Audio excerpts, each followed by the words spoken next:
Good morning to everyone and welcome to the February Node meeting for Team NEO, a Jobs Ohio network partner. My name is Renee Ligon.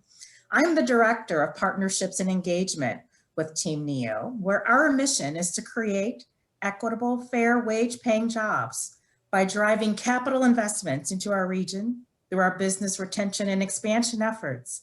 And in so doing, we believe we can demand the talent that this region deserves. We have an exceptional panel for you today with our Elevate Greater Akron and the incomparable Alyssa Carpenter, who is going to be our moderator for this great panel of distinguished guests. We're going to talk about where they have been with Elevate Greater Akron, how they got there, and where they're going. So we are in for a great treat today with wonderful information to help further our collaborative efforts as a regional network.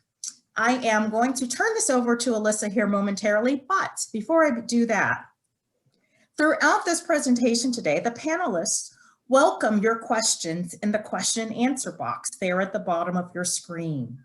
Place all of your questions there throughout their presentations, and I will assist with Alyssa in pushing those questions through to the panelists as she is moderating. And this is to help deepen the conversation and engage you as the audience throughout the content of the program. We will also, if time, have a moment for questions at the end as it is provided, but we look forward to a great program. Just confirm that your lines, in fact, are muted. They should be automatically muted.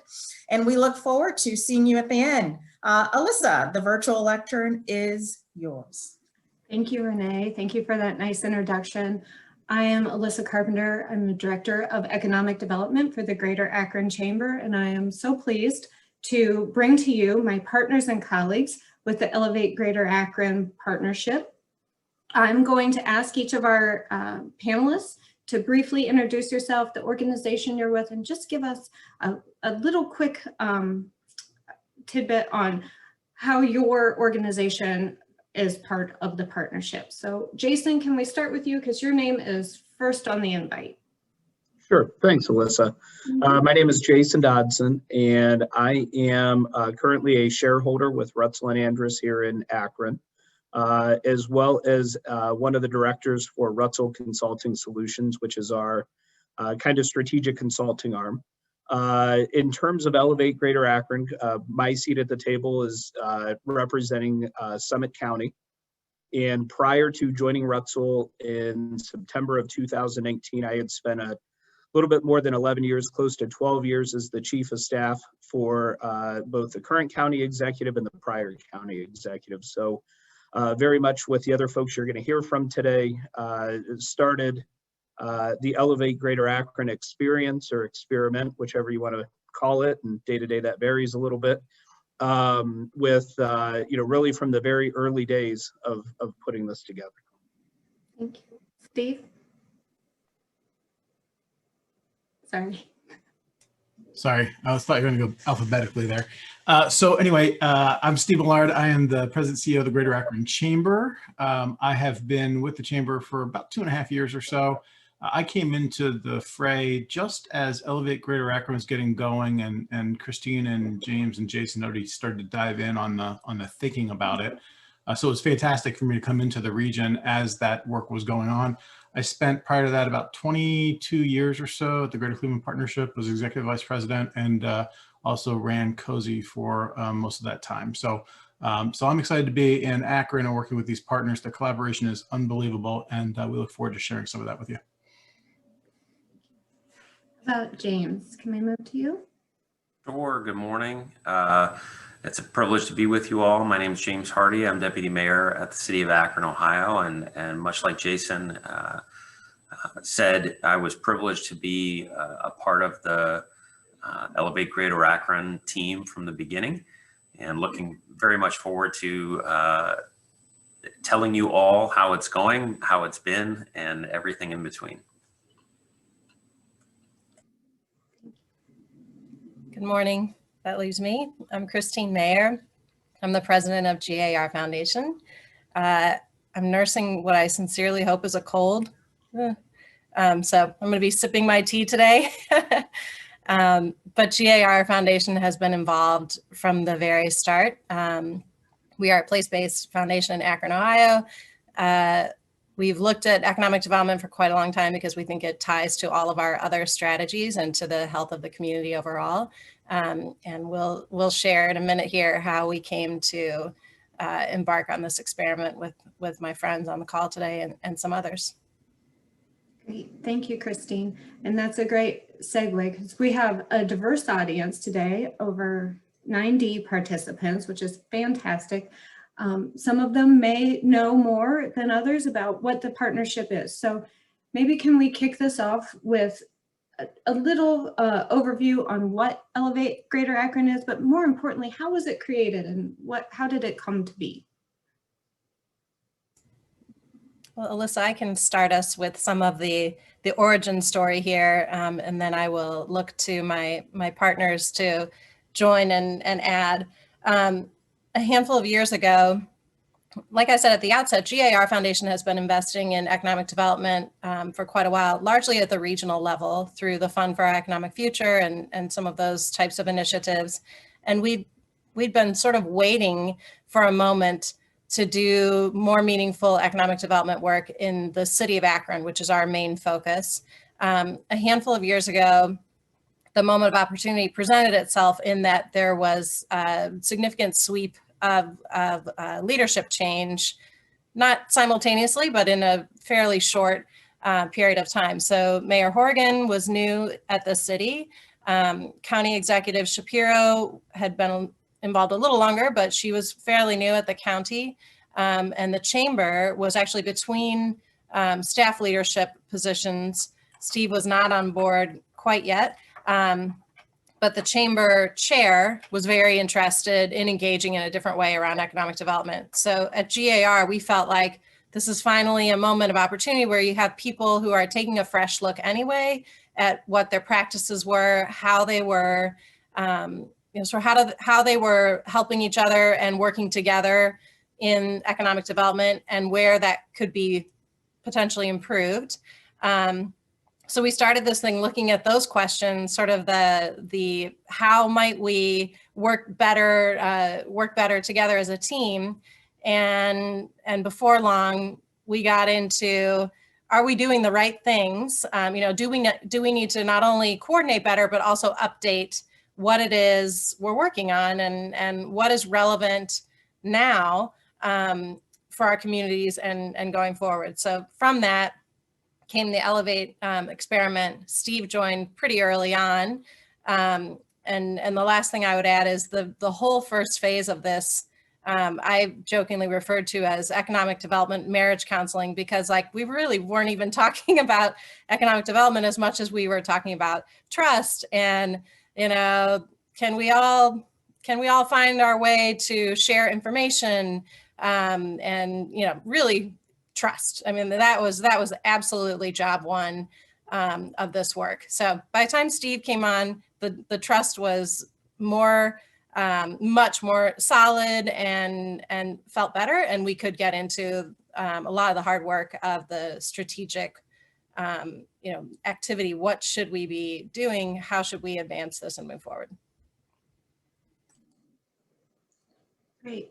How about Jason or James, from your perspective, how was that navigating the partnership and the trust, as Christine has mentioned, that has been key to making this work and be successful?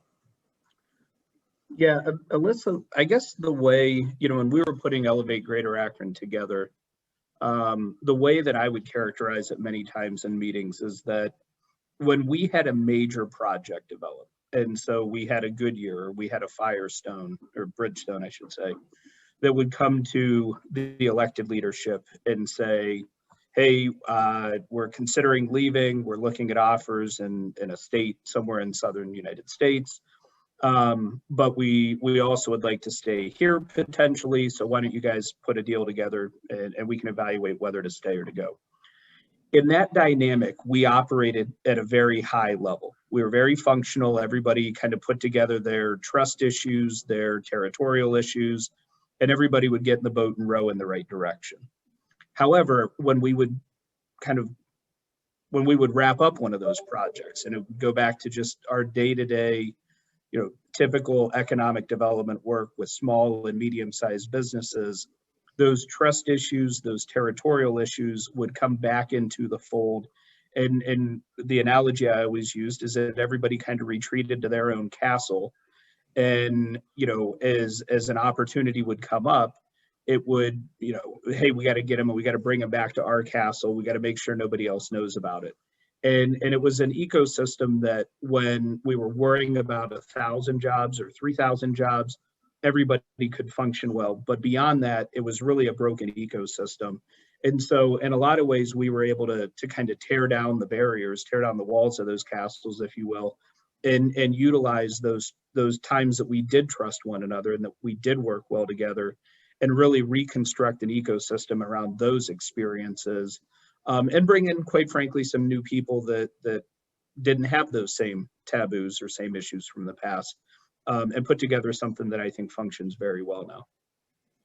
The only thing I would add, Alyssa, is that two things. One, I want to underscore that having Christine at the table, having some non-elected civic leadership really helped tremendously, because again, oftentimes just the nature of politics, territories come into play, the natural election cycle comes into play. And so having the chair of the chamber, and then ultimately Steve, and then having Christine there that don't abide by those calendar issues and sort of political issues really helped tremendously. And the other piece was a recognition, which took time. I think Christine said it right. There was a lot of marriage counseling that when involved in this, is the elected leadership really had to reckon with the fact that we don't have the resources that we once did, and we probably won't ever again. And so the question is, are we better together than we are separate? And I think once we sort of framed it in that way, it became easier, or eventually we got to a place where everyone around the table said, look, we have to do things differently because we simply have no other choice if we want to achieve the outcomes we all want to achieve. Great, thank you. Well, let's dig into a little more into those challenges and successes that the group has had. Can you talk a little bit about what each of you maybe have learned from the process, and how you've overcome some of the challenges that are inherent to bringing multiple partners together with maybe some competing priorities? Jason, do you want to talk about the BRE program? I think Steve was about to talk, so I'll defer to him unless you want me to go first. I was just going to suggest that we do that, but I'll start off. I think that one of the challenges for me coming into this and understanding was, how are these partners going to work together? And we had such varied different resource levels and different perspectives. When I first got to the organization, as we were starting this discussion, there were a lot of people who are just like, well, this isn't possible. And there was a lot of, there were trust issues and those kinds of things. Beyond the senior level, we had gotten through that, but at the next level down, the people who work together every day, we're still not sure how this is going to work. And I think one of the things that helped with those challenges was defining roles for each partner. So we sort of looked at how, the county was going to focus on projects and sort of activities and sort of that kind of project management work, if you will, that you do in economic development. And the city was going to focus on place and dynamism and entrepreneurship because of the investments they had in those assets. And the chamber was going to be what we sort of called the collaborator general, which was connecting the dots, helping with some of the forward-looking research and the metrics and some of those things in the project management. And we all sort of fell into those roles, worried that we were maybe leaving something off to the side that we probably should be involved in. But over time, we've tried to keep ourselves disciplined in that space. And it's not that those things don't touch. I mean, the Venn diagram is there's lots of overlaps, right? And there's people working on every piece of it. But we tried to kind of keep remembering who's driving which pieces of this system, which was helpful. I think in a couple of the areas, we could probably talk about each of the individual areas and where the challenges were. I think one of the things that we continue to push on is keeping leadership engaged. So at the start, right, this is everybody's attention. And I think as you get into the work, naturally people drift off into the next new thing. So keeping leadership well engaged is a combination of reminding people, bringing them together, There might be some bar visits involved in that as well, but we got to try to keep people connected to ensure that we're working together. And every once in a while, we've had to have a sort of little, let's go out to the woodshed and talk about what we're trying to accomplish together. And that candor, I think, has been helpful in the process as well. Yeah, and Alyssa, I would definitely agree, and I'll kind of start on the higher 10,000 foot high level, but I know you'd like me to drill in a little bit on kind of what we're doing with BRE. You know, one of the things that I think is that is making us successful with Elevate Greater Akron is a recognition that's very much a family dynamic. We may irritate each other and we may have disagreements, and that goes as much for this group as it does for kind of the rank and file folks that are working, you know, doing business visitations, doing site selection work. But at the end of the day, there is a recognition going from where we sit within the operation all the way through from, you know, the folks we report to all the way down to the folks at the very bottom of the totem pole, that we are in this together, and that we are family, and that while we may have disagreements, we may have irritances, at the end of the day, we need to set those aside and we need to work through them if we're going to be successful. And I think that's really one of the things that sets our focus and our operation apart, because it truly is a partnership when you get to that point. You're not just saying, hey, we're all going to be partners. You're not just putting all your names on the same letterhead when you send a letter out or hosting an event. You really are functioning as partners. And I really would tell you all the way through Elevate Greater Akron, we really do function that way. So you've got, I'm sorry, go ahead, Jason. No, go ahead, Renee. I was going to say, you've got two questions that have popped in here while you're talking about the challenges. So this is a good one. And I see that James has also taken himself off of the mute button. So did you all want to complete your thoughts? And then we go into these two questions here. Your thought, Jason. I was good. Okay. I was going to go more into the granular BRE type stuff. So I think maybe addressing the higher level kind of considerations is probably better first.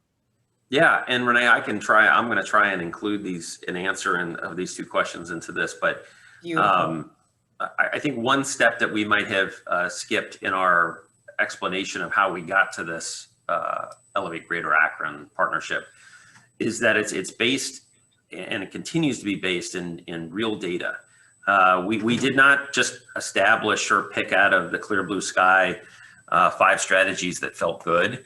To Christine's point, we as part of this process, we engaged with consultants and the Brookings Institute to really do a deep dive and an honest dive into how our economy was doing. I will tell you that was incredibly painful for a lot of people, especially to Steve's point, folks that have been working in the ecosystem for their entire careers, to learn that perhaps something that they had been working on for 10 years did not equal the outcomes they had hoped, versus something they might have missed along the way, a trend or something that could have potentially helped Greater Akron. So that took some time to get through, but I think everything that we do in terms of how we prioritize our work is still to this day based on a continuous improvement process of research and data and evaluating outcomes. And that's really something the Chamber takes the lead on. I think the other piece of this is when we're talking about challenges, you know, Akron is a geographic subset of Summit County. I will be honest and say that I think that's one of the areas of challenge that we've worked through and continue to work through as a partnership. It's really hard for those of us in the core city to recognize the fact that not every employer is going to want to locate or stay in your area, but that keeping them in the county, keeping them in the region is as important if you can't, if Akron itself, Akron proper isn't a good fit. And so I think, and I'll pitch it back over to Jason, I think this is an area where the BRE team really, it took time, and it's still a bit of a work in progress, although I would say the BRE focus is really farther along than probably everything else that we're doing. But to be able to tell my team at the city, look, the county's going to take the lead from here on out on organizing our BRE was a culture shock. And we had to work through that. But it all comes down to trust, because we have to be transparent. There are times in which, again, Akron's going to be the right fit, and there are times that it's not. But I think where we got off the rails in the prior culture was we didn't talk to each other. We weren't open about that. We didn't look at sites together and say, look, this site in Akron may work, but this site in 2 or 3 other communities in some county might also work. So I kick it back over to you, Jason, in terms of the practicality of how that works day in and day out. Sure. And James, just to kind of address that directly, what we've really kind of managed to build is an ecosystem that, as all of you know as practitioners, you will have a business who may have a certain community or set of communities that they're going to be interested in engaging in, or that they're already located in, and everybody collectively is trying to keep them within that community. One of the things that is really valuable that we've built is the ability to take the non-municipal stakeholders in the room and really be able to plug in whichever municipality it may be and really operate at the same level and function at the same level, whether it may be the city of Akron at the table, whether it's the city of Barberton, city of Talmadge, Richfield Village. We really have managed to build a system that no matter who is there, whether we want to bring in the Development Finance Authority, whether we bring in the workforce folks, we have a system where what I'd like to say is the same level of service, the same level of concern is brought to a business or a project, regardless of where it may be within the city, within Summit County. Now, you know, there's admittedly probably some more of our strategic efforts are targeted towards our core city, our central city would be in probably many of your other communities. And I think we all understand the important reasons why we do that. But in terms of the actual day-to-day work that we kind of all bucket under BRE, we really have built a system that's portable regardless of what community that we sit in or we may be working in. In terms of some of the challenges that we've come up or run into with BRE and some of the ways that we've dealt with those, not surprisingly, as you all can imagine, and those of you on the call who do BREs, business visitations, the last year of trying to accomplish that has been certainly a challenge. Even before COVID hit, one of the issues that we were having was really engagement from our local companies and really responsiveness back as we were reaching out and trying to deliver a message where we were essentially saying, hey, no, this isn't the same old thing we did before. You know, this is a new way that we're trying to meet with your business and really address the needs of your businesses. So prior to COVID, we struggled. When COVID hit, you know, obviously the responsiveness of businesses in a lot of ways fell off the cliff because let's be honest, they were worried about how to stay in business and how to keep their employees employed. It was a very difficult time. What we did is 2 things. The first one is, as everybody did, not just within this arena, but quite frankly, across the world, is we pivoted and had to move more doing online engagement with our local businesses.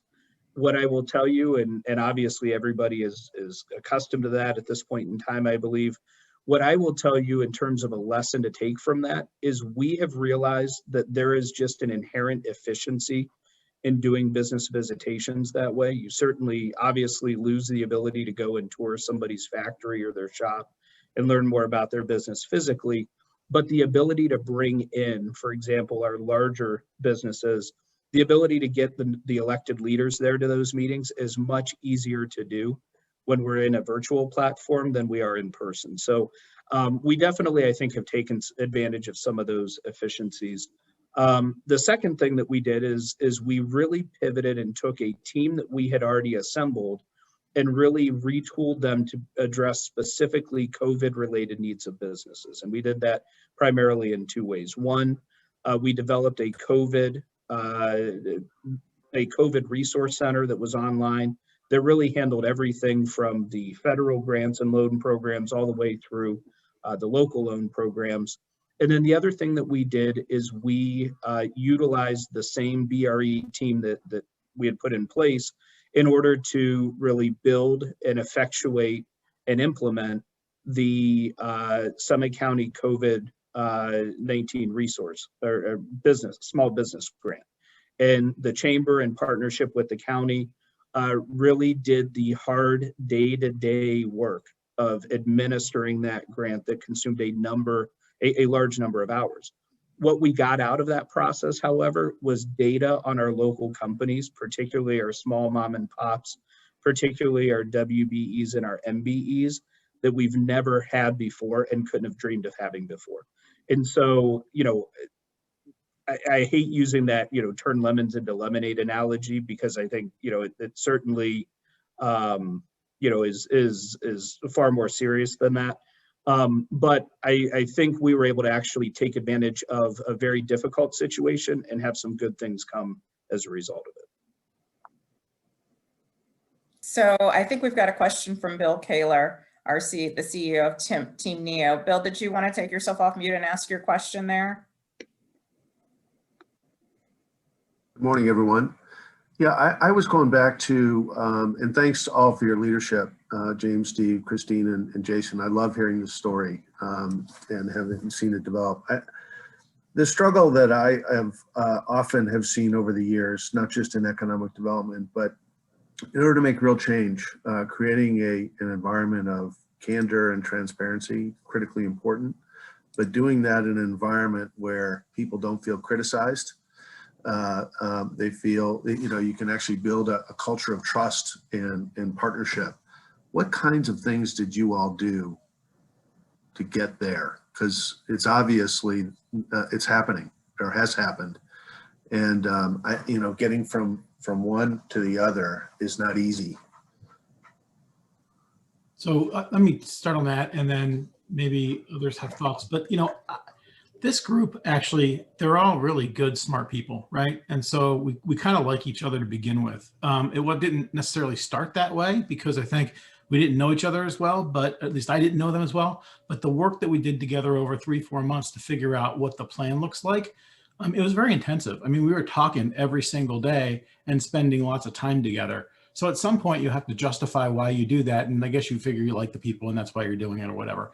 But I think we also call each other out. And I think it's interesting, at times, each of us have gone off the reservation a little, and some combination of a couple of the others have sort of taken us aside and say, hey, you know what, maybe you could have reacted differently to that. Maybe there's a different direction to go on that. Here's what we're trying to get to. And I think that's helpful, but it's hard, Bill. I mean, it's like, it's easier to be pissed off and hide in your office and like go do your own thing. So I think finding a way to connect on these things has been good. And I think we're all trying to get to the same endpoint, and we know we can't do it individually. I could add one more point, and it's a little similar to what you said, Steve, but it also addresses a question that I just saw about the timeline. So we went through the trust building stuff for the better part of a year. Chris Thompson, who is a consultant, facilitated that and helped and kept us at the table. And some of it, Bill, was just the excruciatingly awkward and uncomfortable process of sitting there and like just staying in that meeting until everybody kind of worked through it. It really helped that we had Chris to help us with that. But the trust stuff took better part of a year. At the end of that, the last deliverable of that phase was an RFP for the actual, hard economic development type consultants who could help us develop all the strategies. Now that we had all decided, yes, we will work together, we are going to do some things differently. We were implementing changes along the way through that trust period, but we then went into a second phase that James referenced, and I cannot overstate the importance of the shared struggle.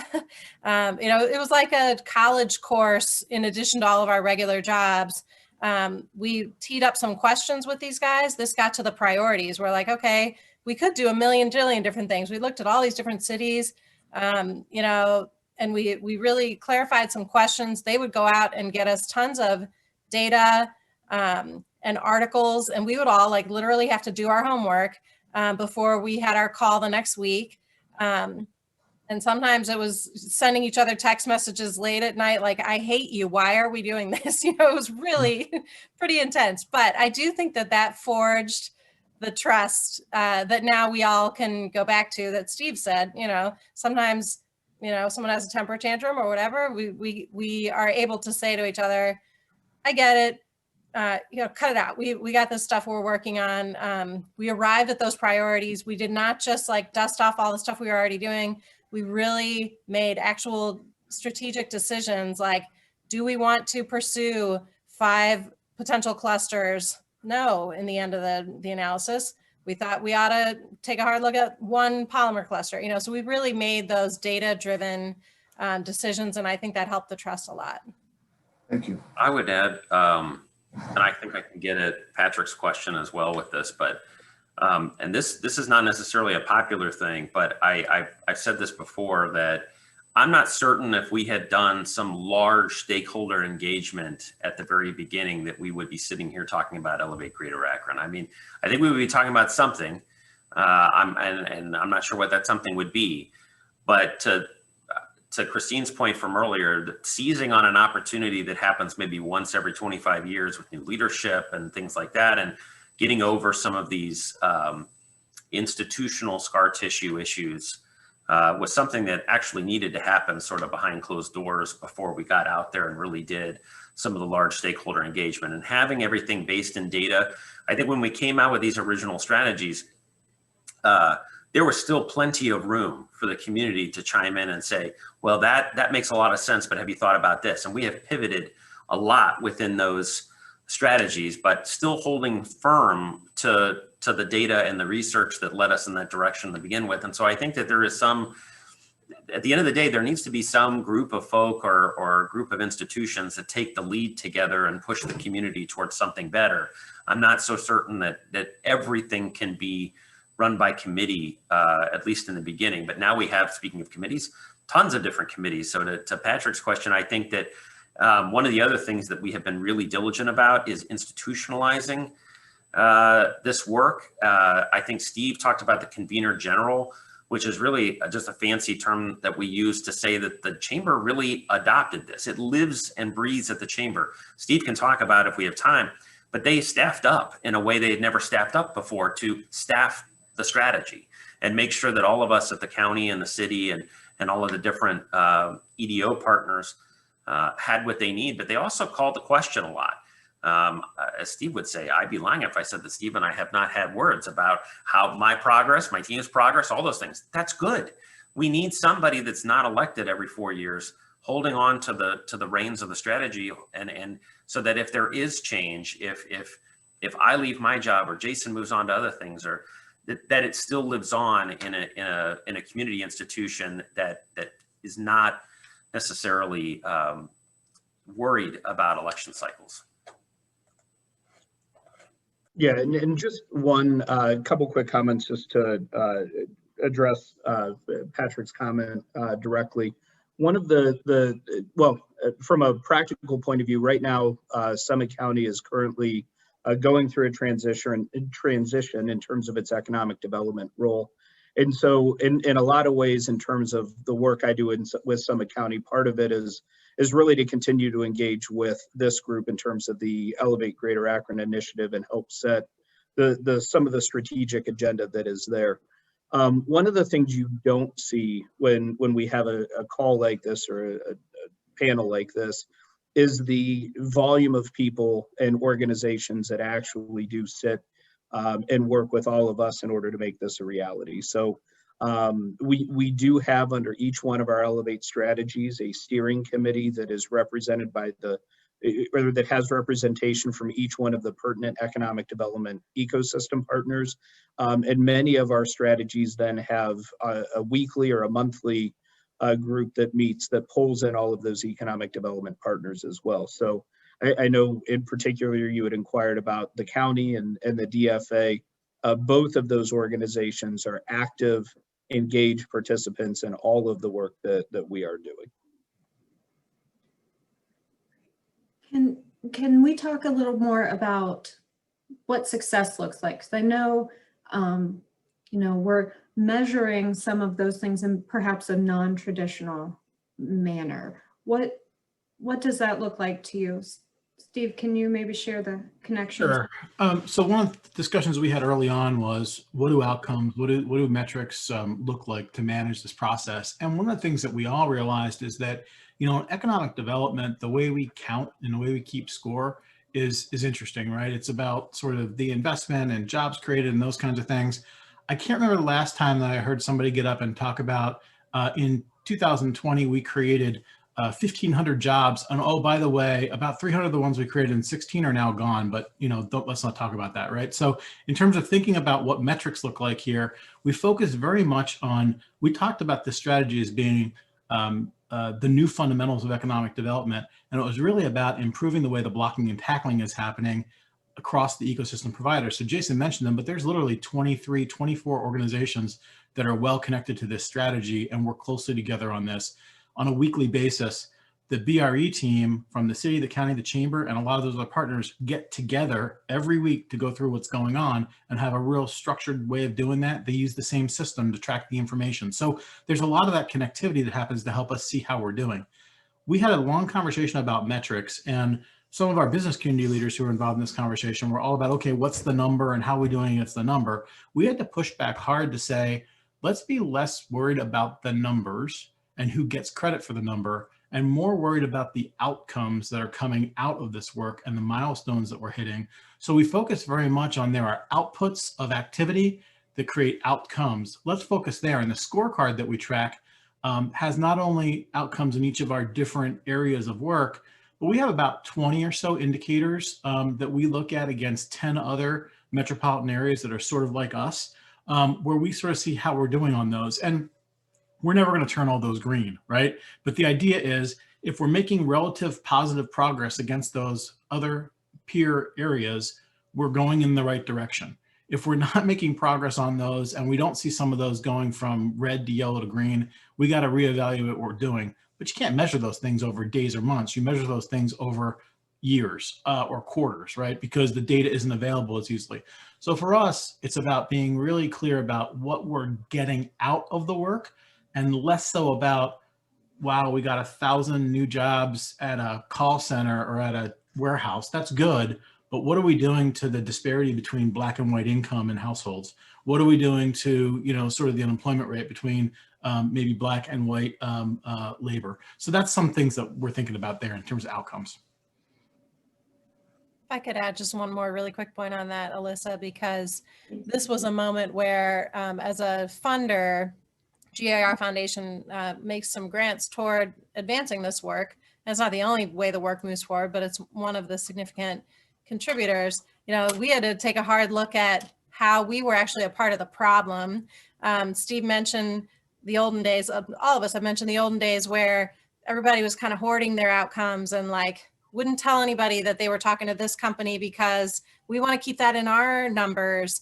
And that was endlessly frustrating to me. And then I realized oh, they're showing those numbers to potential funders like me. So if I told them that I don't that's not meaningful to us, that will not sway us if it means you're engaging in all the wrong partner behaviors, let's get some outcomes agreements in the middle of the table and make it clear that not only will you not be rewarded for hoarding and racking up your own numbers, you will probably be that's the kind of stuff you'll be penalized for. We don't want that behavior. We want to set it up in a different way. So it's a very different conversation in that regard for all of us to sit around a table and say, okay, if we can get some funding, what needs to happen first, second, and third, let's figure this out together. Excellent, thank you. Well, as we're starting to be cognizant of we're coming closer to the end, what of our time, the Elevate Greater Akron partnership is a living document, a living strategy. It continues to evolve. What's next for this group, and how do you continue to change and evolve and get better based on where you've been and where you want to go? So Alyssa, from a BRE perspective, one of the things that we've incorporated going forward is more of an intentional focus on MBE and WBE companies to really bring and really realize the opportunity Akron strategy within our BRE focus. That in a lot of ways came out of, as I mentioned earlier, our response to COVID and the impact that COVID has had on those WBE and MBE businesses, and our belief that we need to take a more intentional focus and approach with those businesses. The other thing from a BRE perspective is we have recognized that we don't have adequate site inventory to really address the site selection needs that we are receiving both locally and through Team Neo and Jobs Ohio. And I would tell you, we have fully embraced working with Team Neo and their folks in order to really pivot from just a site selection strategy to really a site development strategy, and really creating more inventory that we can utilize in our site selection response efforts.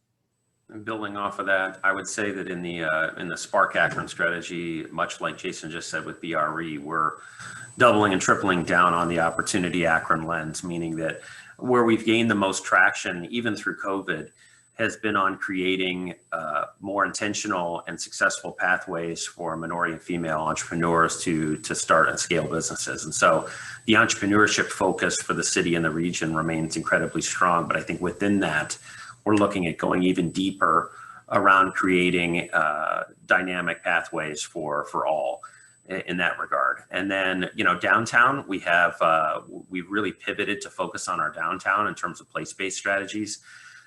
Much like the rest of the region, COVID has really hit downtown Akron hard from an office space perspective, et cetera. We've made incredible investments as a city over the last, really 25 years in downtown. So what's next? And we're going to be pulling together the Elevate team to really reevaluate our downtown vision and redevelopment plan. What's still relevant? What is still possible to achieve in the next 3 to 5 years coming out of COVID? And so those will be our focus areas in those two areas. Steve. A couple of things that I'd add in as we think about the joint work we're doing together on looking at what's next. So we have a project going on right now with a number of partners, including Team Neo and the University of Akron, City, County, and GAR, on looking at polymers and what do polymers look like in our region longer term and what's the opportunity. While we have huge density in polymer supply chain companies in our region, we haven't really done that deep dive in the past. So we're going through that process right now and have an outside party helping us to look at that.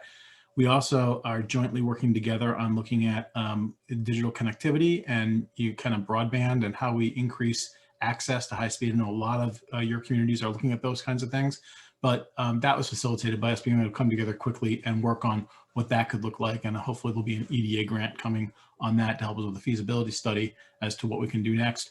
And then we're also, I think, really continuing to improve the communications and connectivity of the relationships and partnerships we have. We do think that there is, as many of you do, I'm sure, going to be additional resources coming from the federal government and others to help with recovery. Elevate Greater Akron is a nucleus of organizations that can work together on a joint plan and respond quickly to that so that we can get our share of those resources for our community. So I think those are a few of the big things we're looking at in the next wave of this work as well. The other thing I guess I would add is the relationship that we have with Team Neo and other economic development organizations has been benefited from this as well.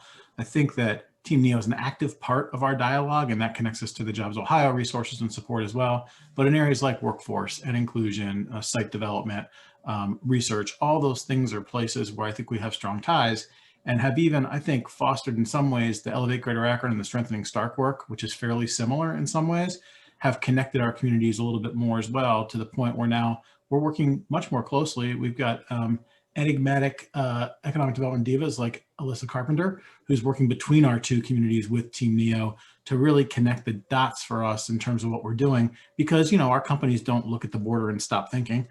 They work across the borders. Most of our employees go across the borders every day. So that's important for us to sort of be able to align there.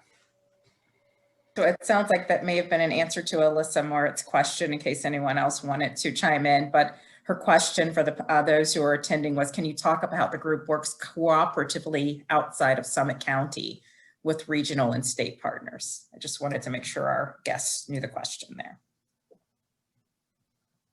I would only add to what Steve said in saying that, again, as an outgrowth of the culture that I think we're building, which currency is trust.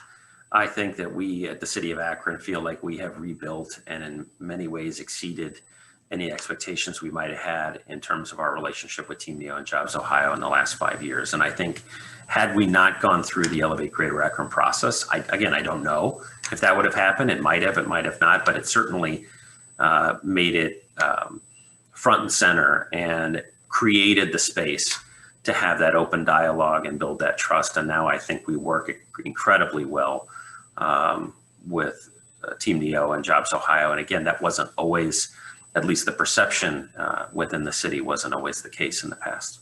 You know, can I add a thought to that too? Because I think the process we went through with Elevate Greater Akron and the way in which we have gotten a little bit more comfortable with just trusting our partners on what they do, that we're all doing the same tent, has had a lot of spillover effects.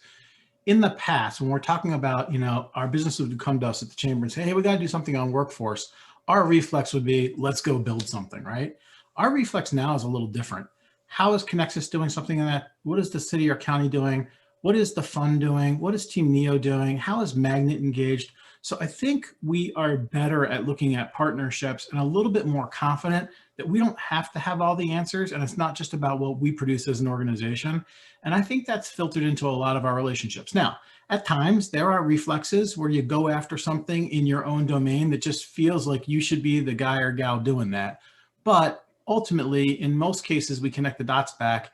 And I think it's allowed us to take advantage of more because we are a smaller community. We don't have the kinds of resources or the individual balance sheets to drive everything we want to do on our own. So we're getting really good at having everybody else help us paint our fence, right?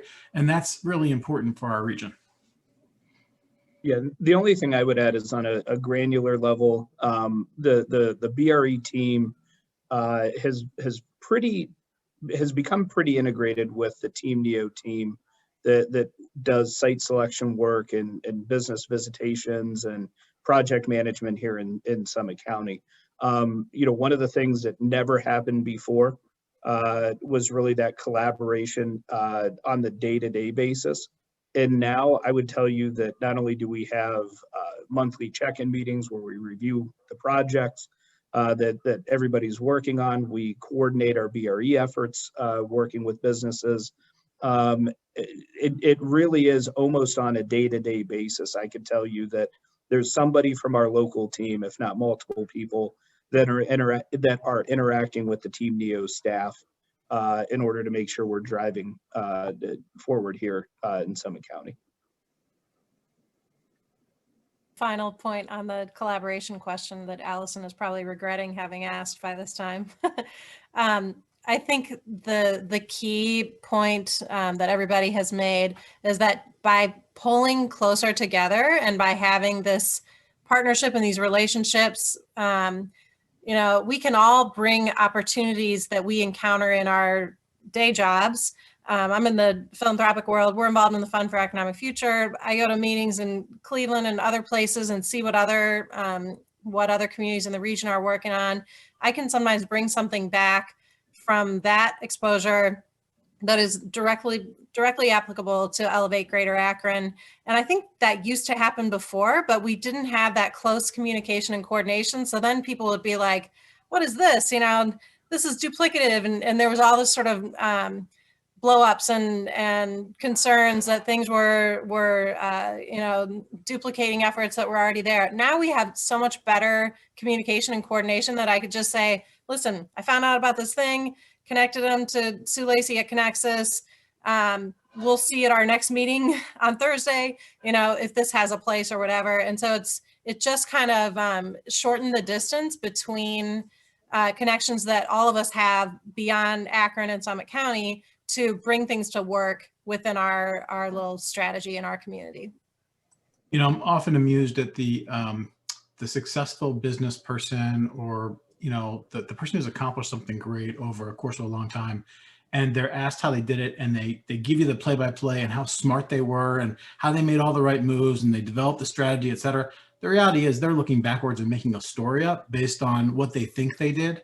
So I don't want you to sort of have the impression that everything is, you know, rainbows, unicorns, and sunshine, right? I mean, we have a lot of work to do, but I think this is born over a lot of collaboration over a relatively short, right, 3 to 4 year period of time at this point.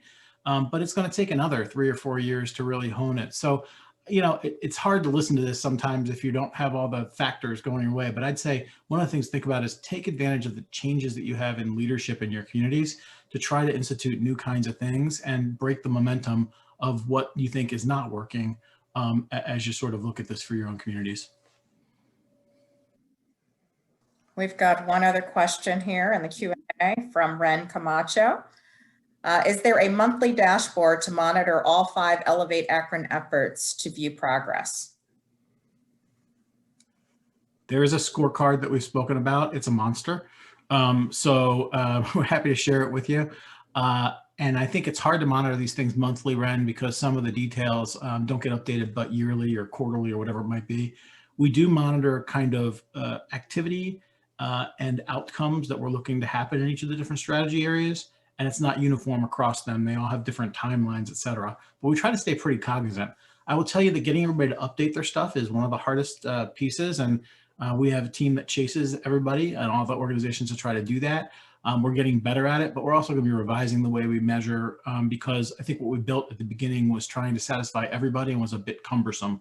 We're going to try to make it a little bit easier and a little bit more like a narrative or an update that says, here's what's happening, more so than just numbers, which sometimes don't tell the story. Thank you.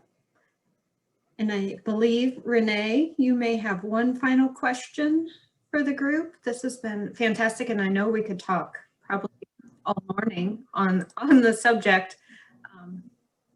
Would you like to pose that? So yes, but before I do, are there any other questions from anyone out in the audience as we conclude? I see Paul Bouillet just posted a question. What's the best team win so far? That's a great question. The first thing that came to my mind is, and I'll give most of the credit to Steve and Jason and their team, but I would put up our small business COVID grant partnership against any metro in the United States. I mean, I think we're approaching $13 million we put in the hands of small businesses. So I think that's something that we're very proud of that, again, I'm not sure would have happened without our partnership. Christine, did you want to chime in? No, Jason? I'm deferring to Jason because I just sent him a note of a win that his team worked a lot on that I thought was pretty cool, but he can speak about it more effectively. Yeah, no, you're good.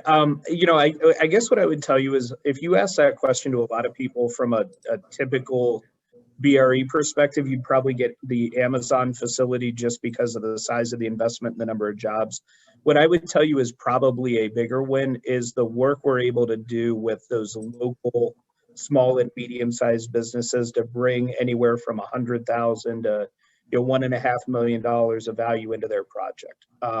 You know, the scale when you're talking in Amazon, a Goodyear, a Bridgestone is sometimes shocking when you talk about the numbers, but many times bringing $200,000 into a local business really helps way more in terms of their ability to get a project done. So I think our ability to do that and do that efficiently and effectively is probably one of what I would consider one of our biggest wins. And I think just to add to not just the grant piece, but the connectivity that we had in responding to COVID, being able to bring together 25 partners that had relationship based on the work we had done and move super quick to establish that single point of resource. I think that was one of our bigger wins recently. One more thing, Renee, the inclusion focus. That I think is, to me, one of the things I'm most proud of EGA is the fact that before EGA, when we're talking about it, now we're talking about it in real terms and in actionable steps. Spot on, James. Absolutely. We've got another question here. Sometimes partnerships go bad. What mechanisms should be put in place to make sure that the partnerships, if they do go bad, dissolve peacefully? This is an interesting swing on that. I mean, I continue to go back to where does your strategy live? If it lives with an elected official or in an institution that is headed by an elected official, I think you're asking for problems ultimately. I think we struggle with that in the initial conversations, although Jason and Christine correct me, but that's my memory of it is like, where does this live? And so again, I think that I sleep better at night knowing that the Greater Akron Chamber has institutionalized EGA and it doesn't necessarily have to exist. If there will be new mayors, there will be other county executives. So if one comes in and he or she is not a fan of Elevate Greater Akron, that doesn't mean that the whole thing collapses. Excellent. So Renee, if I heard Steve Millard right early on, institute bar time.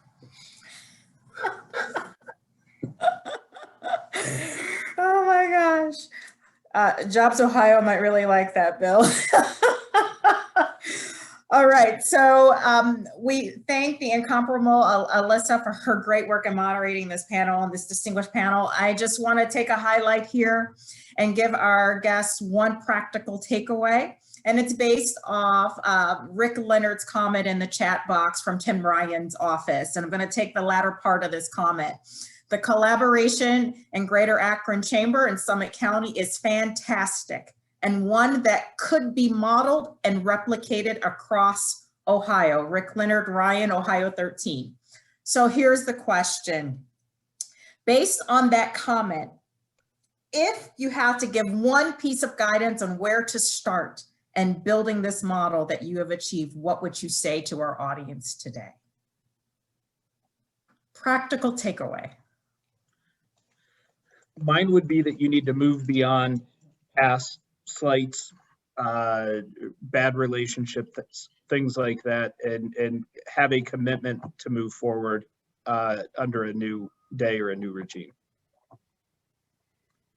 Likewise, I was going to say, you got to start with building trust, and people don't like process. People like, action, but you got to invest some time in your process as part of the trust thing, because that's going to buoy you up when kind of the action steps go sideways sometimes. I think people don't do things with an intention to fail or do them wrong. So I think you have to seek to understand what's behind what people are doing and why are they going down the path they're going down. To really trust your partners and their intentions in the process. The only thing I would add, Renee, agree with everything that's been said, is use data and research.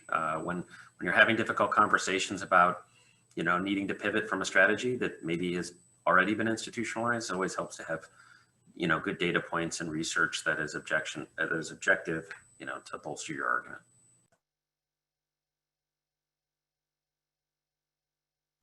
This has been great. We appreciate every one of you that have taken the time this morning to participate in this great panel discussion. Great takeaways, great information, great advice. And I'm sure they could lean on you for advice going forward as we hope to build successful models like this in the future.